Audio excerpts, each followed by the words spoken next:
They told me I already knew who Jesus was, but then I opened the Qur'an. What I found wasn't rejection. It was respect, love, and truths that no one had ever shared with me before. Islam's view of Jesus wasn't what I expected. It was something far greater. Like many people, I thought Islam dismissed Jesus, or at best, mentioned him briefly. But the more I read, the more shocked I became. The Qur'an speaks about Jesus with such honor and clarity that it shattered everything I thought I knew. Instead of silence, I found story after story, his miraculous birth, his message to humanity, his extraordinary miracles, and even his return at the end of times. Far from being ignored, Jesus is actually central in Islam's narrative of faith. What struck me most was the balance. In some traditions, Jesus is placed so high he becomes divine. In others, he is pushed aside. But in the Qur'an, he stands as both human and chosen, a prophet of God, carrying the same timeless call as Abraham, Moses, and Muhammad. The call to worship the one true Creator. There was no confusion, no contradictions, no mysteries that left me wondering. Instead, there was a clear, consistent message. Jesus was a messenger of God, not God himself. And the reverence didn't stop there. Mary, his mother, is honored more in the Qur'an than in any other scripture. The Qur'an tells us of her purity, her devotion, and her miracle of giving birth to Jesus without a father. This wasn't just a story of history, it was a testimony of God's power and mercy. The biggest surprise: Islam doesn't say Jesus' mission is over. According to the Qur'an and Islamic teachings, Jesus will return before the end of times to bring justice and truth. That means his role is not just a matter of the past, but of the future. So when I read the Qur'an's words about Jesus, I realized something powerful. Islam doesn't take Jesus away. It gives him back to us, in truth, in clarity, and in the way he always wanted to be seen, as a prophet guiding us to the one God. One of the most surprising truths I discovered in the Qur'an is how it describes Jesus. Far from rejecting him, Islam honors Jesus as one of the greatest prophets, a man chosen by God to deliver his message, not a divine being to be worshipped. The Qur'an speaks of Jesus with dignity, calling him Messiah, Word from God, and Spirit from him. These titles reflect his closeness to the Creator and the unique role he played in guiding people. But alongside this honor, the Qur'an never confuses his identity.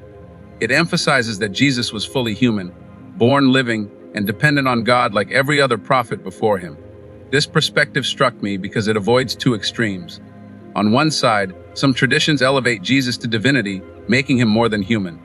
On the other side, some dismiss his importance altogether. The Qur'an finds the balance. It respects him without exaggeration, honoring his mission without confusing it. It also makes logical sense. If Jesus ate food, walked among people, prayed to God, and depended on him for strength, then he was clearly not God himself. His greatness came not from claiming divinity, but from faithfully fulfilling his role as a servant of God. Through this lens, Jesus becomes even more inspiring. He isn't distant or unreachable. He is an example of humility, faith, and obedience that we can follow. Islam protects his honor while preserving the oneness of God, a message consistent with all prophets from Adam to Muhammad. In the end, the Qur'an shows that Jesus' true greatness is not in being worshipped, but in pointing humanity back to the one worthy of worship, God alone. One of the most remarkable things I found in the Qur'an is how it speaks about the birth of Jesus. Just like Christians, Muslims believe that Jesus was born to Mary without a father. But what surprised me was the level of respect and detail the Qur'an gives to this miracle. It's told with reverence, purity, and awe. Mary, or Maryam in Arabic, holds a uniquely honored place in Islam. In fact, she is the only woman mentioned by name in the Qur'an, and an entire chapter is named after her. The Qur'an describes her as chosen, pure, and devoted to God. When the angel appeared to her with the news of a child, she was astonished. "How can I have a son when no man has touched me?" The reply was simple and powerful. When God wills something, he only says be, and it is. This struck me deeply because it shows that the virgin birth wasn't about elevating Jesus to divinity. It was about demonstrating God's limitless power. Just as Adam was created without father or mother, and Eve without a mother, Jesus' birth without a father was another sign that creation belongs only to God. In Islam, this miracle affirms two truths. Jesus was chosen for a special mission, and God's ability to create is beyond human limits. His birth was not ordinary, but it was still entirely dependent on God's will. This perspective amazed me because it preserves both the uniqueness of Jesus and the absolute oneness of God. The Qur'an teaches that his miraculous birth was not proof of his divinity, but proof of God's greatness. When I first read how the Qur'an describes Jesus' miracles, I was stunned. It doesn't deny them. In fact, it confirms them. Healing the blind, curing lepers, even raising the dead, all of these are mentioned. But the Qur'an adds one powerful phrase again and again: by God's permission. This detail changes everything. It shifts the focus from Jesus being the source of power to God being the giver of power. Jesus was the vessel through which God's will was shown, not the origin of those miracles. His role wasn't to prove he was divine, but to prove that God's power can work through his chosen messengers. The Qur'an even adds a miracle not found in the Bible: Jesus forming a bird from clay and bringing it to life by God's command. This story amazed me because it highlights the same truth. Life belongs to God alone. Jesus was given signs to perform, but every act pointed back to the Creator, not to himself. These miracles also fit perfectly with the time and place Jesus lived. In his society, medicine was highly valued, and people were amazed by healers. By giving him the ability to cure diseases beyond human reach, God sent a message: divine power is greater than all human knowledge. What struck me most was the humility in this teaching. Even at the height of his miracles, Jesus was still God's servant. His greatness was in his closeness to the Almighty, not in claiming independence from him. The Quran's perspective was refreshing. Miracles weren't proof of divinity, but proof of God's endless power and love, shown through one of his most honored prophets. The more I read about Jesus in the Quran, the more I realized that his message was the same as every prophet before him worshiped the one true God. His mission wasn't to start a new religion, but to bring people back to pure monotheism, the timeless truth of all prophets. The Quran shows Jesus as a humble messenger, calling people to turn away from false beliefs and focus on God alone. His prayers, his reliance on God, and his teachings all reflected this central message.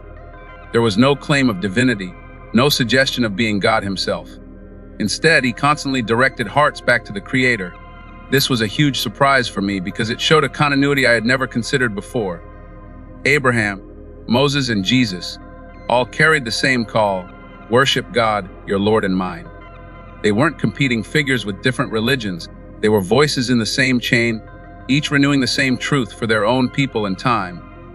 The Quran's clarity removed the confusion I had often seen in debates about Jesus. Instead of endless arguments about his nature, human, divine, or both, the Quran focuses on his mission, and that mission was simple: to guide people to God. For Muslims, this doesn't diminish Jesus. It actually honors him. His greatness wasn't in being worshipped, but in his faithfulness to God's message. He stood as an example of devotion, humility, and obedience, qualities that inspire believers to this day. Through Islam's lens, Jesus becomes part of the unbroken thread of monotheism, connecting humanity to the Creator. His story is not about himself, but about the one who sent him. Perhaps the most unexpected teaching I discovered in Islam is that Jesus' story is not over. The Quran and Islamic tradition make it clear Jesus was not killed nor crucified, but raised up alive by God. And one day he will return before the end of time. This was shocking to me because it means Jesus is not just a figure of history, but also a figure of the future. His mission isn't finished. Unlike other prophets who completed their lives and passed away, Jesus was preserved by God for a greater purpose yet to come. According to Islamic belief, Jesus will return in an age of chaos, injustice, and corruption. His second coming won't be to bring a new religion or new scripture, but to reaffirm the eternal truth he always taught: worship the one God. His return will clear the confusions and disputes that have divided people for centuries.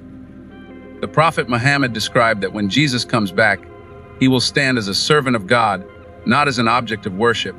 He will restore justice, defeat falsehood, and unite humanity under the truth of monotheism. His presence will be a sign that God's plan always prevails, no matter how dark the world becomes.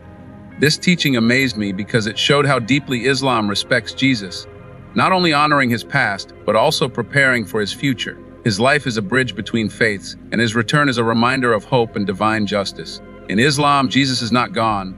He is alive, waiting for the moment when he will return to fulfill the last chapter of his mission, bringing truth, unity, and peace to the world.